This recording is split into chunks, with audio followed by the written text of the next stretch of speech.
আসসালামু আলাইকুম। Bengali home cook চ্যানেলে আপনাদের সবাইকে স্বাগত জানাচ্ছি। আজকে আমি আপনাদের সাথে শেয়ার করব মাশকালাইয়ের ডালের রান্নার রেসিপি। আর সেই ডালটা আমি রান্না করছি লাউ দিয়ে। আর এই রান্নাটা খেতে অনেক মজার, আশা করি আপনাদের ভালো লাগবে। চলুন দেখে নেওয়া যাক আমি কি করে মাশকালাইয়ের ডাল রান্না করি। প্রথমে মাশকালাইয়ের ডাল নিয়ে নিয়েছি। আমি হাতে ভাঙানো মাশকালাইয়ের ডালটা নিয়েছি।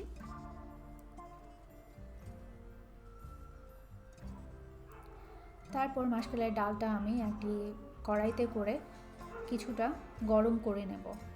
আমি কিন্তু ভেজে কালার চেঞ্জ করে ফেলবো না, কিংবা খুব বেশি ভাজবো না। যদি খুব বেশি ভাজা হয় তাহলে যে মাশকালাইয়ের ডালের যে স্টিকি একটা ভাব, থকথকে একটা ভাব, সেটা চলে যায়, আঠালো ভাবটা চলে যায়।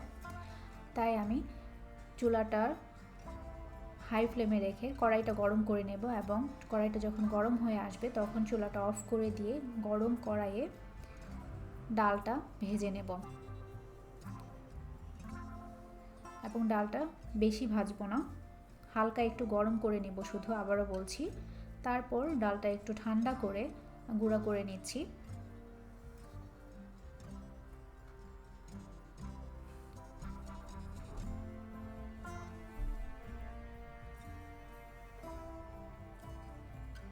আপনারা চাইলে পাটায়ও বেটে নিতে পারেন, আমি ব্লেন্ডারে গুঁড়ো করে নিচ্ছি।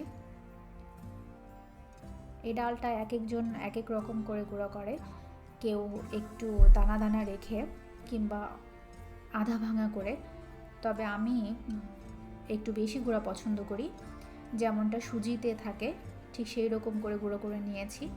আপনাদের পছন্দ অনুযায়ী আপনারা গুঁড়ো করে নেবেন। দেখতে পাচ্ছেন সুজির মতো, খুব পাউডারি হয়নি এবং খুব বেশি দানা দানাও নেই। লাউ কিউব করে কেটে নিয়েছি আমি 1 কাপ। তারপর চুলায় চলে যাচ্ছি, চুলায় পানি দিয়ে গরমে দিয়েছি এবং লবণ দিয়ে দিচ্ছি।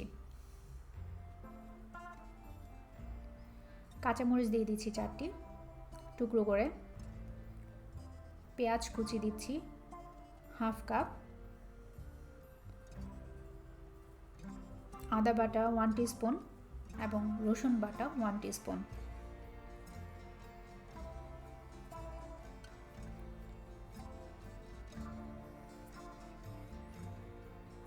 হলুদ দিয়ে দিচ্ছি 1/4 টিস্পুন।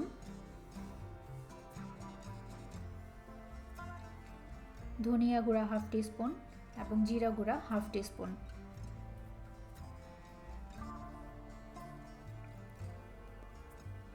দিয়ে মশলাগুলো একটু নেড়ে নেব। মরিচের গুঁড়ো দিয়ে দিচ্ছি হাফ টিস্পুন। মরিচটাও আপনাদের স্বাদ অনুযায়ী অ্যাড করতে পারেন। মশলাটা ভালো করে মিশিয়ে আমি পানিটাতে বলক তুলে নেব।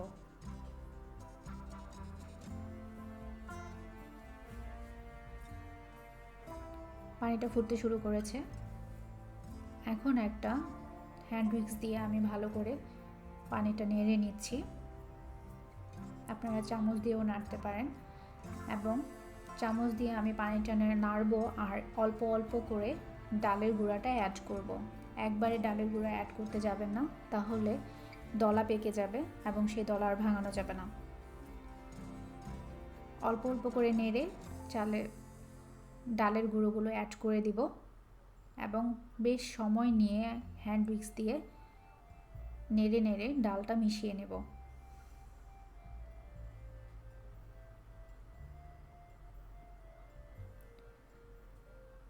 ডালটা ভালো করে মেশানো হয়ে গেলে আমি যে লাউগুলো কিউব করে কেটে রেখেছিলাম সেগুলো দিয়ে দিচ্ছি।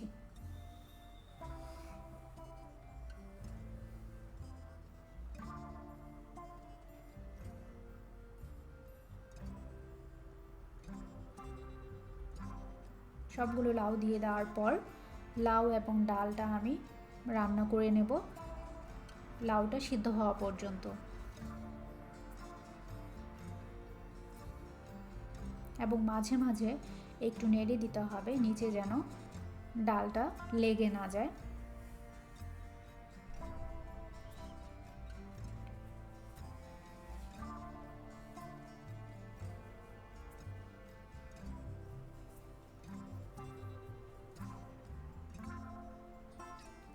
ডালটা অনেকটা সেদ্ধ হয়ে গেছে এবং লাউগুলো ট্রান্সপারেন্ট হয়ে গেছে।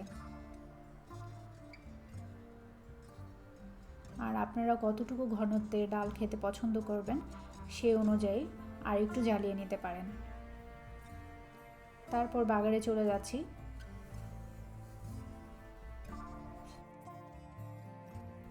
সয়াবিন তেল দিয়ে নিচ্ছি এবং তেজপাতা দিয়ে দিচ্ছি একটি ছিঁড়ে, এলাচ দিচ্ছি 3টি, দারুচিনি 2 টুকরো, একটু ফোড়ন তুলে নেব। 1/4 টিস্পুনের মতো জিরা দিয়ে দিচ্ছি। ফোড়ন উঠে আসলে পেঁয়াজ কুচি দিয়ে দিব আমি 3 টেবিল চামচ এবং পেঁয়াজটা কিছুটা সময় ভেজে তারপর রসুন কুচি দিয়ে দিব 2-3 কোয়া। পেঁয়াজ রসুন আমি একটু সময় নিয়ে ভেজে নেব, একটু বাদামি করে ভেজে নিচ্ছি। খেয়াল রাখতে হবে জিরা যেন পুড়ে না যায়। কিছুটা হলুদের গুঁড়ো দিয়ে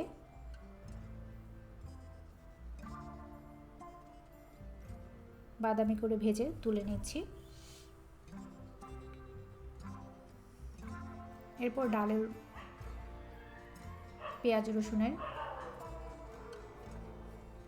পেঁয়াজ রসুনটা দিয়ে দিচ্ছি।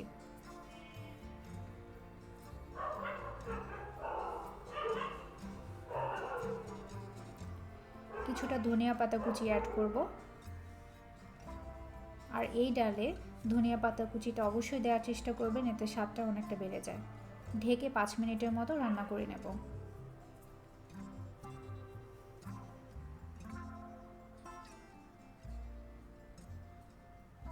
5 মিনিট পর আমি একটি বাটিতে পরিবেশন করে দেখাচ্ছি। আমি এই ঘনত্বের ডালটা খেতেই পছন্দ করি, আর যদি আপনারা একটু বেশি ঘনত্বের ডাল খেতে পছন্দ করেন তাহলে আরেকটু টানিয়ে নিতে পারেন। আর মাশকালাইয়ের ডাল ঠান্ডা হওয়ার পর কিন্তু আর একটু বেশি জমে যায়, সেদিকে খেয়াল রাখতে হবে।